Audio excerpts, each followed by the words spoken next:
You hear so much about Jesus Christ in America. You know, we've seen it, we've seen the symbol, and whether you were raised in the church or you were just born into Catholicism, into Christianity, or you were forced to go to like a Catholic school, or you know your friends, and you know you have that one friend who's like super religious or whatever.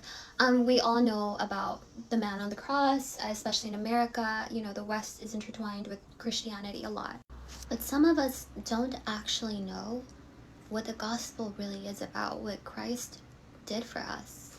And even through our Christian walk, we ourselves can forget. We can forget the very origins of it. And so today I wanted to start off this series about going through the gospels. So let's get into it. And let's start off with the gospel according to John.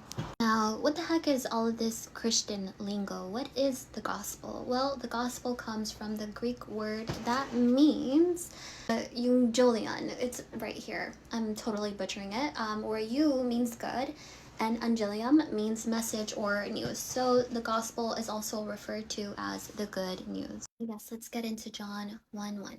So it says, the word became flesh. So in the beginning was the word, and the word was with God, and the word was God. Again, in the beginning was the word, and the word was with God, the creator, and the word was God. He was in the beginning with God. Who is he? We'll get into it. All things were made through him, and without him was not anything made that was made. So John really dives into Jesus is not only the Son of God, he is God in the flesh. So when we look at Jesus on the cross, we need to also remember that he is the reason this whole earth exists. And he was with the Father from the very beginning. Because in him was life, and the life was the light of men. So it refers to this Son of God, Jesus, as the light of men. So that means if there is light in men, that means there is also darkness in men. So he is the life, and he is the light of men. So you can be alive and have darkness inside of you, or you can have light and have life inside of you. So your heart can be beating, but that does not mean that you have life. And the light shines in the darkness, and the darkness has not overcome it. So we begin to see this identity of Jesus Christ, of the Son of God. We see that he was with the Father from the very beginning. It says in the beginning was the Word, and the Word was with God, okay? And then it says that he is the life. So it says that he is the Son, he's the Creator, and he is the life of man. Not everybody who is breathing has the life. And finally it says, the light shines in the darkness, and the darkness has not overcome it. There is spiritual darkness around us. There is light around us as well. But it says here that this Jesus, who is the Son of God, has overcome the darkness. The darkness has no power over him. Verse 6. There was a man sent from God whose name was John.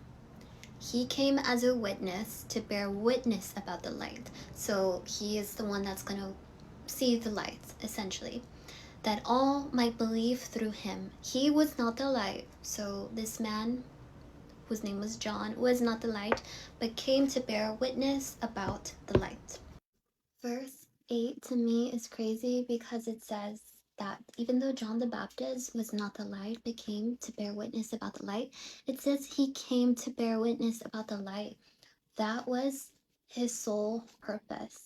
Imagine being born. What a beautiful purpose. Some may think that's all that it is the most important purpose to have. And so it will be consistent throughout the Bible that John's whole purpose was to bear witness about Jesus.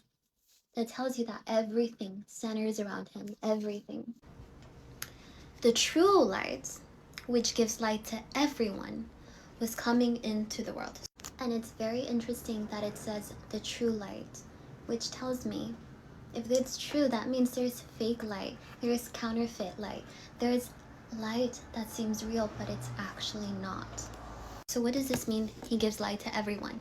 He gives light to you if you're 15 or 27. He gives light to you if you are black, white, Mexican, Russian, I don't know, fill in the blank. So it says here, he was in the world, and the world was made through him, yet the world did not know him. So here we see that Christ is coming into the world. Jesus is coming into the world. Now remember, he created the world. The world did not know him. He came to his own people, and his own people did not receive him.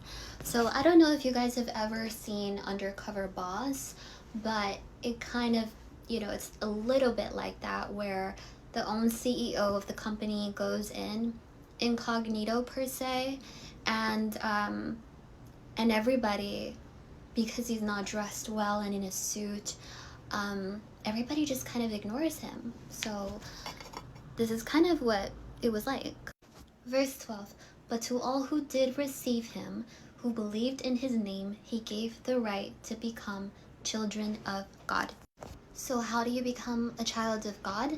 You have to receive him and believe in his name.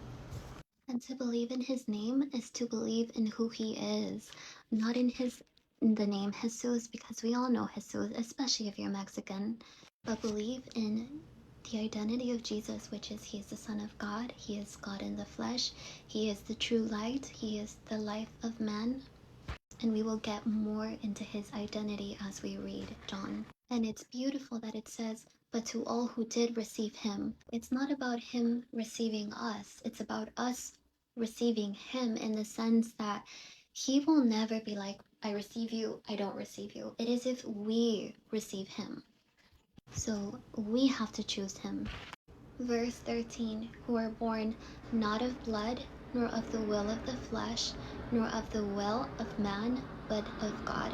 And the Word became flesh and dwelt among us, and we have seen his glory as the only Son from the Father, full of grace and truth. And now we see that Jesus is the light, the life of man, the Word, and he is full of grace and truth. That is his identity. John bore witness about him and cried out, this was of he whom I said, he who comes after me ranks before me, because he was before me. This is John who bears witness about the light. For from his fullness we have all received grace upon grace. So through the Son of God, of course, we receive fullness. Of course, because he is fullness in itself. And we have received grace.